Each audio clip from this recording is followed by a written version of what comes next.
Royalty calculation. इस presentation के माध्यम से हम बिजी में रॉयल्टी कैलकुलेशन फीचर के बारे में जानेंगे। रॉयल्टी वह अमाउंट होता है जो ऑथर को पे किया जाता है बुक्स की सेल पे। यदि आप बुक्स, आर्टिकल्स या ऐसे किसी आइटम में डील करते हैं जिस पे रॉयल्टी पे की जाती है तो आप इस फीचर को यूज़ कर सकते हैं। बेसिकली ये फीचर बुक्स पब्लिकेशन हाउसेस के लिए सबसे ज़्यादा यूज़फुल है। रॉयल्टी फीचर यूज़ करने के लिए इन स्टेप्स का प्रयोग करें। सबसे पहले फीचर्स ऑप्शंस अकाउंट्स टैब में रॉयल्टी कैलकुलेशन फीचर को एनेबल करें। ऑथर मास्टर क्रिएट करें। आइटम के साथ ऑथर बताएं और रॉयल्टी कैलकुलेशन का बेसिस बताएं। सेल्स वाउचर एंटर करें। रॉयल्टी कैलकुलेशन से जुड़ी रिपोर्ट्स व्यू या प्रिंट करें। सबसे पहले administration, configuration, features options accounts tab में रॉयल्टी कैलकुलेशन फीचर को ऑन करें। इस फीचर को ऑन करने पर ऑथर मास्टर मास्टर्स की लिस्ट में अपीयर होना शुरू हो जाएगा। ऑथर मास्टर में आप जिन जिन ऑथर से डील करते हैं उनके मास्टर्स क्रिएट कर सकते हैं। यहाँ पे ऑथर का नाम बताइए। कनेक्ट विद अकाउंट में आप इस ऑथर को जिस अकाउंट के साथ कनेक्ट करना चाहते हैं, यानी कि जिस अकाउंट में रॉयल्टी जो है क्रेडिट होगी वह अकाउंट बताएंगे इस ऑथर के लिए।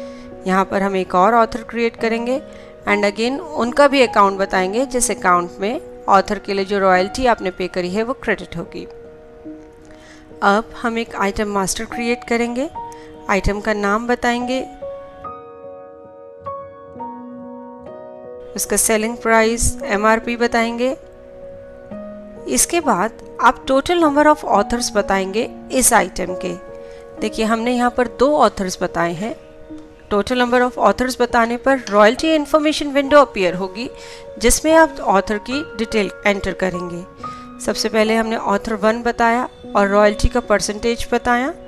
उसके बाद ऑथर 2 बताया एंड अगेन उनको जितना रॉयल्टी परसेंटेज पे करना है MRP का या सेल प्राइस का वह बताया। इसके बाद है डिस्काउंट ऑन MRP, आपको कुछ प्रोवाइड करना है या नहीं करना। यदि करना है तो आप यहाँ पे परसेंटेज बता सकते हैं।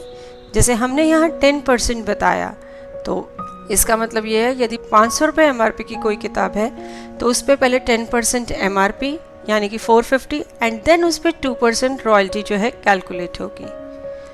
अब हम सेल्स का वाउचर एंटर करेंगे। बुक की सेल हमने करी। यहाँ पे देखिए यहाँ पे input item MRP window appear हुई। यह विंडो इसलिए अपीयर हुई क्योंकि हमने वाउचर कॉन्फ़िगरेशन में item wise MRP option enable करा हुआ था। इसके बाद हमने बुक का प्राइस बताया, सेलिंग प्राइस, और वाउचर को सेव कर लिया। यहाँ पर हमने कहीं भी रॉयल्टी का जिक्र नहीं किया। रॉयल्टी जो कैलकुलेशन है वो हम रिपोर्ट्स के थ्रू देखेंगे। इसके लिए डिस्प्ले रॉयल्टी कैलकुलेशन ऑप्शन में जाइए। यहाँ पे 1 ऑथर या ऑल ऑथर की रिपोर्ट्स आप देख सकते हैं। सबसे पहले 1 ऑथर की रिपोर्ट हमने ली। इसके बाद बिजी ने पूछा कि आपको सेल प्राइस पे रॉयल्टी कैलकुलेट करनी है या MRP पे, तो हमने यहाँ पे MRP ऑप्शन लिया।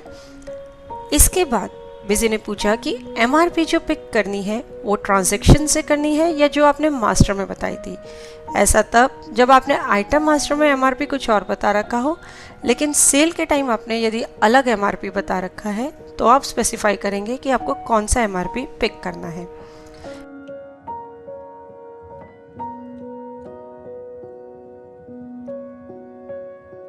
इसके बाद हमने उसी ऑथर के लिए सेलिंग प्राइस पर रॉयल्टी की रिपोर्ट देखी। देखिए दोनों में ही रॉयल्टी का अमाउंट जो है फ़र्क आ रहा था क्योंकि MRP और सेल प्राइस डिफरेंट था। इसके बाद हमने ऑल ऑथर्स की रिपोर्ट देखी जिसमें सारे ही ऑथर्स को जितनी रॉयल्टी पे करनी है उसका अमाउंट शो हुआ। यहाँ पे आप 1 ऑथर की रिपोर्ट या ऑल ऑथर दोनों ही रिपोर्ट्स में F4 की यूज़ करके रॉयल्टी के लिए जनरल वाउचर भी एंटर कर सकते हैं जो रॉयल्टी अमाउंट आपने पे करी है। यहाँ पे आपको ध्यान होगा ऑथर क्रिएट करते टाइम जो हमने अकाउंट बताया था बाय डिफ़ॉल्ट वह अकाउंट क्रेडिट होगा और रॉयल्टी का अकाउंट जो आप यहाँ पे बताएंगे, जैसे हमने रॉयल्टी अकाउंट लिया है तो वह अकाउंट डेबिट होगा।